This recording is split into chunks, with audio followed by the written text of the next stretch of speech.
Assalamualaikum warahmatullahi ta'ala wabarakatuh. Waalaikumsalam. Alhamdulillah wassalatu wassalamu ala rasulillah amma ba'd. Teman-teman masih bertemu dengan kami lagi di spesial program Selangkah Menuju Surga. Taqabbal ya karim. Taqabbal ya karim. Bulan Ramadan ini pasti juga berkaitan dengan hutang puasa. Karena banyak orang yang sudah masuk ke Ramadan yang akan datang tapi dia masih menumpuk puasa-puasanya yang belum pernah dia bayar gitu. Teman-teman sekalian yang dimuliakan Allah, menarik sekali nih Bi. Ada hutang yang kaitannya dengan manusia, ada juga hutang yang kaitannya dengan Allah. Dan hutang yang berkaitan dengan Allah itu biasanya pada ibadah puasa ataupun sholat. Kita akan perkecil di ibadah puasa. Qadha dan fidyah itu seperti apa sih? Nah, kalau qadha itu adalah membayar puasa dengan cara puasa di luar waktu puasa. Contohnya adalah, katakanlah saya seorang perempuan, lalu saya haid, maka puasa saya batal, saya nggak bisa berpuasa.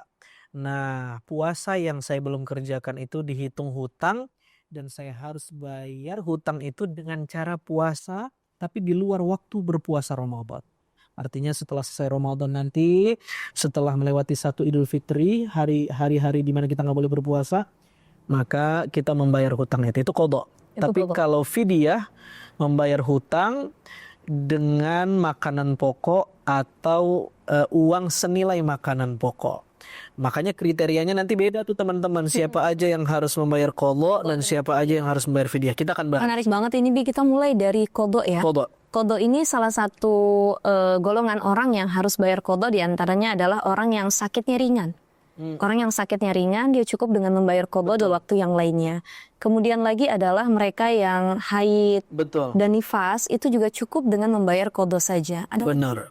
Orang yang juga wajib membayar qadha adalah orang yang puasanya batal dan orang ini masih bisa mengganti puasa dengan puasa. Artinya tidak perlu pakai fidyah. Seperti murtad, junun, gila, muntah dengan sengaja, masuknya sesuatu ke rongga yang terbuka. Semua pembatal-pembatal ini sedang safar ya. Benar, jika dilakukan oleh orang yang masih bisa berpuasa, maka dia wajib mengqadha. Ringkesnya cara memahami qadha begitu. Jadi yang masih ada istita'ah kemampuan untuk mengqadha, dia harus mengqadha gitu. Nah, yang kedua kita lanjut ke fidyah. Fidyah, siapa aja yang wajib membayar fidyah? Satu, orang yang punya utang puasa tapi dia nggak bisa nyicil utang puasanya dengan puasa. Akhirnya pakai fitur yang kedua yang namanya fidyah.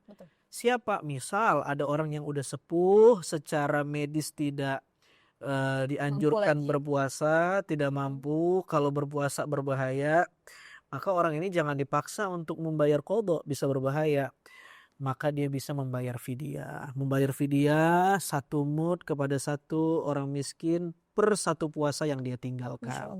Kira-kira kalau orang tua ya. Benar. Kira-kira kalau di DKI ini hitungan Basnas itu kurang lebih 60.000 untuk satu jiwa per harus 1 puasa yang ditinggalkan. Masing-masing kota hitung-hitungannya beda-beda. Jadi teman-teman yang mau menuhin fidyah atau membayar hutang dengan fidyahnya, kalau mau menggunakan uang ya. Betul. Kalau mau menggunakan uang gitu ya. Tapi kalau mazhab Syafi'i sendiri memang dianjurkannya dengan menggunakan beras gitu ya. Makanan pokok. Biasanya kalau orang Indonesia ya masyhurnya beras gitu ya.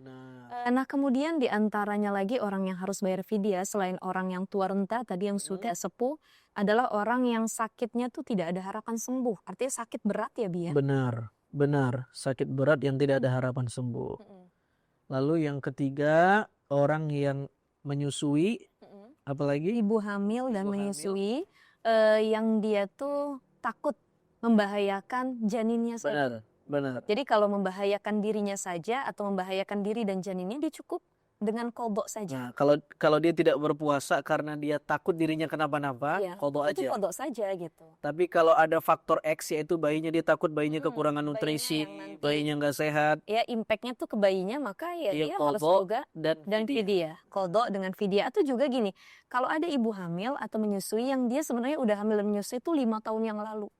tapi dia punya hutang belum dibayar-bayar, Lupa. qadhonya lupa. Ramadan udah datang. Udah tahun 2025, maka dia bukan cuman harus qadha, tapi dia juga Betul. harus membayar dengan fidyah. Ini Betul. juga berlaku bagi orang yang punya hutang di beberapa tahun lalu, tapi Betul. belum sempat diqadha ya. Betul, teman-teman. Betul. Masya Allah, menarik sekali pembahasan qadha dengan fidyah. Mudah-mudahan insya Allah hutang puasa kita bisa terbayar dengan sebaik mungkin. Dan jangan lupa teman-teman untuk terus saksikan spesial program Selangkah Menuju Surga di seluruh platform digital damaindonesia.id. Assalamualaikum warahmatullahi wabarakatuh. Waalaikumsalam warahmatullahi wabarakatuh.